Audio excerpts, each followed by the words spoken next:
देखो नाम तो इस आदमी का टॉम है, लेकिन काम इसने जेरी वाला किया है। भाई दुख का खत्म नहीं होता बे। हम आईसीसी टूर्नामेंट के फाइनल और सेमीफाइनल में इतनी बार हार चुके हैं कि बायलैटरल में मिली हार का फर्क कहीं नहीं पड़ता। शायद इसीलिए आज न्यूजीलैंड से हारने के बाद मन एकदम शांत चित्त है, क्योंकि हमने अपने हिस्से के आंसू सेमीफाइनल में ही रोकर सुखा लिए हैं ब्रो। अब न्यूजीलैंड वालों को जितनी बकैती करनी है कर लेने दो। एक तो सीरीज तो हमें वर्ल्ड कप का ही हैंगओवर रहने वाला है, लेकिन फिर भी इन सीरीजों में भी हम इंडिविजुअल परफॉर्मेंस तो देखेंगे ही, समझ रहे हो? तो भैया हुआ ये कि जब मैं सोकर उठा तो मैच ऑलरेडी 1.5 घंटे का हो चुका है। अब आदत ही नहीं है वनडे क्रिकेट की।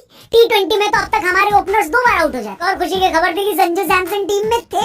न्यूजीलैंड ने टॉस जीता, इंडिया को बैटिंग करने को बोला और शिखर धवन और शुभमन गिल नेक्स्ट लेवल जा पहुंचे थे, कमाल कर रहे थे। खासकर कैप्टन शिखर तो ऐसा लग रहा था कि 2019 के बाद अपना पहला शतक मारने ही वाले हैं। लेकिन जब इंडिया का स्कोर 124 पहुंचा तो उसी स्कोर पर पहले गिल 50 रन बनाकर और फिर शिखर धवन 72 रन बनाकर आउट हो गए। अचानक से 36 रन के अंदर अंदर इंडिया के 4 विकेट गिर चुके थे। ऋषभ पंत T20 के बाद वनडे में भी अनसक्सेसफुल रहे, जबकि दुनिया के नंबर 1 T20 बल्लेबाज सूर्य कुमार यादव पहले वनडे में अपना जलवा नहीं भी कर पाए। ऐसे में बहुत जरूरी हो गया कि श्रेयस अय्यर और संजू सैमसन की जोड़ी बोर्ड पर कुछ रन लगाए, जिससे कि गेंदबाजों को डिफेंड करने के लिए अच्छा टोटल मिले। 30 गेंदों में 36 यूजफुल रनों ने उनके फैंस को चौड़े होने का मौका दे दिया कि आखिर टीम में वो क्यों इंपॉर्टेंट है। जबकि दूसरी तरफ श्रेयस अय्यर ने वनडे में अपना बेहतरीन फॉर्म जारी रखा। पिछले 8 मैचों में उन्होंने अपनी 5वीं 50 प्लस की पारी खेली। ये पारी 100 रन की भी हो सकती थी, लेकिन 80 के स्कोर पर अय्यर अपना विकेट गंवा बैठे। लेकिन तब तक इस इनिंग में वो इंडिया के हाईएस्ट रन स्कोरर बन चुके थे और इंडिया को हाई स्कोर की तरफ पुश भी कर दिया था उन्होंने। उनकी पकाई दाल पर तड़का लगाया वॉशिंगटन नाम के एक सुंदर लड़के ने। जी हाँ, मात्र 16 गेंदों में 3 चौके और 3 छक्के की जबरदस्त पारी के साथ उन्होंने 37 रन बनाए और इंडिया का स्कोर 306 पहुंचा डाला।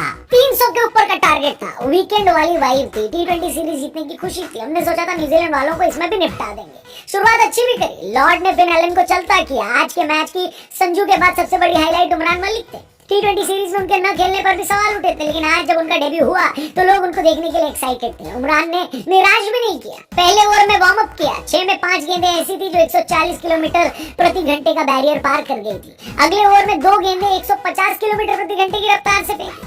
जब उमरान मलिक गेंदबाजी करने आते, ध्यान अपने आप स्पीड गन की ओर लग जाता। मलिक को अपनी स्पीड का फायदा भी मिला। वनडे में उनका डेब्यू विकेट कॉनवे के रूप में आया। उनके पीछे पीछे मलिक ने डैरिल मिशेल को भी निपटाया, लेकिन इंडिया के हिस्से दिन में आई आखिरी खुशी थी। इसके बाद न्यूजीलैंडियों ने दिखा दिया कि वनडे की नंबर 1 टीम भजिया दलने के लिए नहीं बने ना वो। केन विलियमसन और टॉम लैथम ने ऐसी मजबूत दीवार बनाई कि इंडिया की कोई भी सीमेंट कंपनी इन दोनों को अपना ब्रांड एम्बेसडर साइन कर सकती है। शुरू में दोनों आराम से खेले, लेकिन फिर जो सुताई करनी चालू करी, pure class, pure class. Kane Williamson पर जो लोग T20 में सवाल उठा रहे थे, वनडे में उन्होंने उनके मुंह पर टेप लगा दिया है। दूसरी तरफ टॉम लैथम भी जबरदस्त फॉर्म में दिखे। 40 ओवर तक न्यूजीलैंड का रिक्वायर्ड रन रेट 10 के करीब था, लेकिन उसी ओवर में लॉर्ड शार्दुल ठाकुर को 25 रन मारकर टॉम न सिर्फ अपनी सेंचुरी पूरी करी, बल्कि इंडिया को मैच से बाहर किया। टॉम ने नॉट आउट 145 बनाए, केन विलियमसन ने 94 की नॉट आउट पारी खेली और इंडिया को पहले वनडे में 7 विकेट से हरा दिया। दूसरा वनडे परसों खेला जाएगा।